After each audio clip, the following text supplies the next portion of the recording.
Olá, estamos iniciando mais um argumento.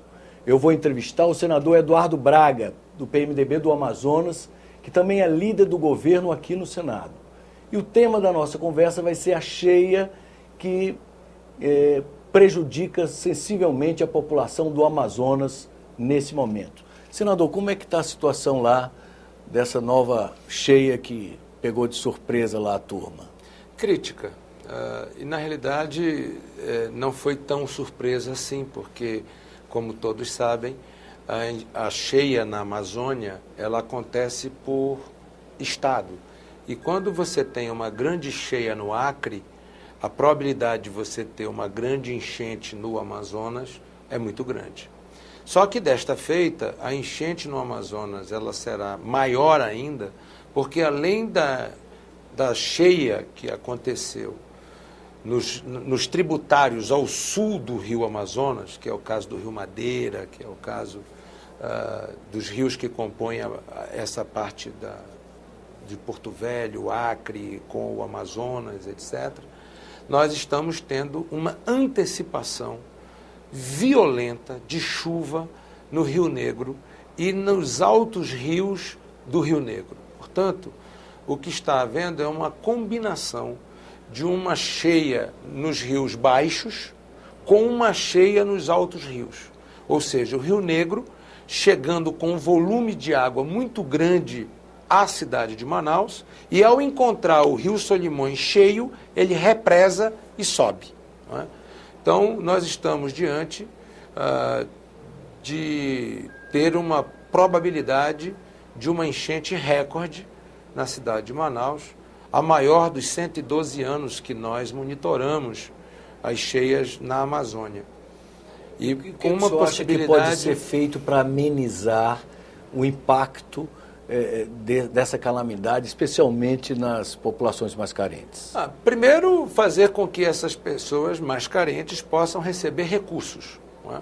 Portanto, transferir recursos emergenciais imediatamente. O governo do Estado, em parceria com o governo federal, já distribuiu algo próximo a 24 mil cartões de R$400 para essas famílias. Com esse dinheiro se compra alimento, se compra combustível, se compra madeira, se compra telha, se compra mosquiteiro, se compra rede, remédio, etc. E, ao mesmo tempo, nós temos que entrar com ações básicas, seja na área da saúde, com hipoclorito de sódio por causa da contaminação da água, seja com remédios da cesta básica, das ações básicas de saúde, para que nós não tenhamos um risco de epidemia, um controle muito firme da limpeza pública para que não aconteça cenas como esta. Isso aqui é um acúmulo de lixo num igarapé na cidade de Manaus, não é? Onde nesta área acumula-se, portanto, todo tipo de doença. Não é? Nós estamos precariamente, e hoje tivemos a informação de que o governo acaba de intensificar com a prefeitura a retirada desse lixo. O governo federal se colocou imediatamente à disposição. A presidenta Dilma hoje fez uma videoconferência inédita com o governador, com o prefeito, com o vice-governador, com o comandante militar da Amazônia e com toda a estrutura da Defesa Civil, tanto do Estado quanto do governo federal, e mais o gabinete de emergência dos extremos climáticos do governo federal, com o ministro Fernando Bezerra, o ministro Padilha e demais estrutura do gabinete institucional, general Zezito e todos, para que nós possamos socorrer a população necessitada, sofrida, do Estado do Amazonas. E, ao mesmo tempo, poder apoiar institucionalmente o governo do Estado e a Prefeitura e as prefeituras do interior. Nós não estamos com esse fenômeno apenas na cidade de Manaus. Já são 42 das 62 cidades do Estado atingidas por essa cheia, que, volto a repetir, ela é muito acima do padrão. Ela provavelmente, porque ainda teremos mais 30 dias aí de volume de água nova chegando, provavelmente será a maior enchente dos últimos 112 anos. Eu pergunto ao senhor, senador, o senhor que já foi governador, que já enfrentou situações difíceis como essa, durante o seu mandato à frente do Estado do Amazonas, eu pergunto, essas medidas são todas necessárias, urgentes e imprescindíveis. Mas existem medidas estruturantes que poderiam ser adotadas para amenizar problemas futuros ou evitar problemas futuros? Pode. Tanto é que nós implementamos na cidade de Manaus um programa chamado Prosamin, que já investiu mais de 680 milhões de dólares e que deverá investir nos próximos 4 anos mais de 300 milhões de dólares, portanto, ultrapassando 1 bilhão de dólares, na recuperação exatamente destes igarapés, a recuperação não apenas ambiental, mas a recuperação do ponto de vista do saneamento, do ponto de vista das condições de moradia, da questão da acessibilidade, porque para você retirar o lixo, você tem que ter acesso ao lixo. Esse lixo está acumulado porque, via de regra, não se tem acesso ao lixo. É preciso, muitas vezes, que a água chegue para que você tenha acesso. Mas se ela chega, você tem que imediatamente ter acesso e retirar para não acumular. Perfeito. E aí, se você deixa acumular, o risco... Não é um problema simples de resolver. Não é um problema simples de resolver.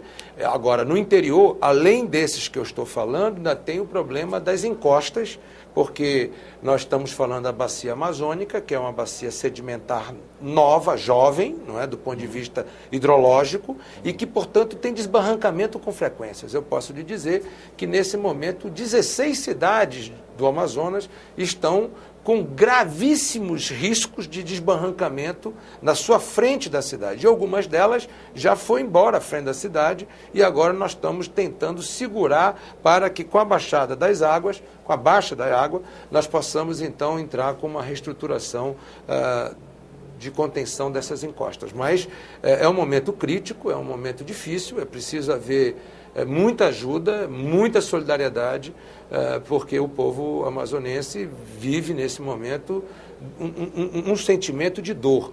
Quem assistiu o último Globo Repórter viu um homem de mãos calejadas, um trabalhador. Você olha para o cidadão e vê que aquele é um homem trabalhador que ao longo da sua vida construiu 80 cabeças de gado, que era o sustento e a riqueza de toda a sua família, e vê uma dessas cabeças de gado ser morta pela água que está chegando. E ele chorando, vendo a sua vida inteira sendo destruída e ele impotente sem poder fazer nada. Até que chega a mão de Deus, através de algumas pessoas que são instrumento da vontade de Deus, para socorrer essas pessoas. É preciso que nós tenhamos cada vez mais políticas preocupante públicas. Também não é só a cheia, mas é a cheia alternada com a seca. Que a seca no Amazonas é uma coisa nova, relativamente, para as novas gerações. As antigas gerações não tinham aquela imagem da Amazônia seca. O senhor, como cidadão, se preocupa com essa história da variação climática? O senhor acha que isso é um problema climático? Isso é um problema climático, está provado cientificamente. Que decorre o efeito El Niño... Da mudança climática. O efeito El Niño e El Nina têm efetivamente impacto sobre o ecossistema da Amazônia. O ecossistema da Amazônia é um ecossistema frágil, isso cientificamente comprovado.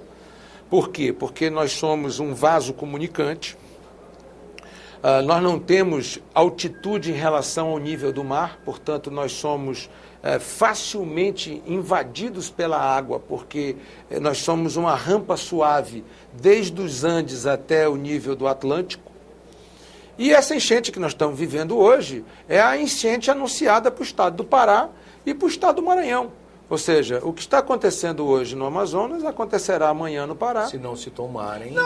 Não tem como evitar. Vai chegar a enchente no Amazonas. A enchente do rio Amazonas chegará no Pará.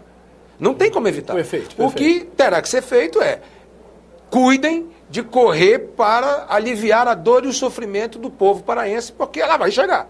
O que nós estamos sentindo no Amazonas vai chegar no Pará. E o Maranhão, em pelo menos 5 ou 6 municípios, também vai chegar. Até que, finalmente, o rio Amazonas encontra com o Oceano Atlântico e aí essa água se dilui no oceano. Portanto, é preciso que a população brasileira entenda a fragilidade desse ecossistema tão importante que é a Amazônia, mas, ao mesmo tempo, entenda que ali vivem 27 milhões de brasileiros, aproximadamente, e que esses brasileiros precisam viver com dignidade, condições humanas e que passam por esses intempéries. Intempéries da mudança climática, quando nós falamos que o Brasil é o país do agronegócio, que o país que produz soja, produz algodão, produz milho, etc., não se esqueçam que isso é pela estabilidade do nosso clima, pelo nosso ritmo hidrológico, que é proporcionado exatamente pela floresta amazônica. Portanto, preservar isto, preservar a floresta, é muito importante ser dito, porque nós estamos vendo a problemática do Código Florestal, que aí está. O que nós estamos sofrendo no nosso estado, que o nosso povo está chorando, é fruto de uma consequência de problemas climáticos que o mundo vive. E nós funcionamos hoje como o grande controlador do clima no Brasil, como o grande controlador do clima no hemisfério norte do planeta e como o grande regulador do ritmo hidrológico da nossa agricultura e da América do Sul. Se nós temos hoje os vinhos argentinos, chilenos, etc., boa parte disso é em função do ritmo hidrológico que a floresta amazônica garante. Mas o nosso povo está sofrendo e pagando um preço caro por tudo isso. Pois, muito obrigado pela entrevista. Nós vamos ficar torcendo aqui que as medidas combinadas sejam rapidamente implementadas para aliviar, de fato, as dificuldades sofridas lá pela população amazonense. Eu agradeço a solidariedade e digo mais, nós estaremos acompanhando, atentos e vigilantes para que essa ajuda e esse socorro chegue o mais rápido possível. Muito obrigado. Perfeito, perfeito. Vocês acabam de assistir uma entrevista com o senador Eduardo Braga, do PMDB do Amazonas. E o tema da nossa conversa foi justamente a cheia que, nesse momento, dificulta a vida dos amazonenses lá no estado do Amazonas. Aqueles que quiserem encaminhar sugestões, comentários ou críticas podem fazê-lo via Alô Senado, telefonando para o número 0800 61 2211 ou através da internet via nosso portal no www.senado.gov.br/TV. Até um próximo argumento.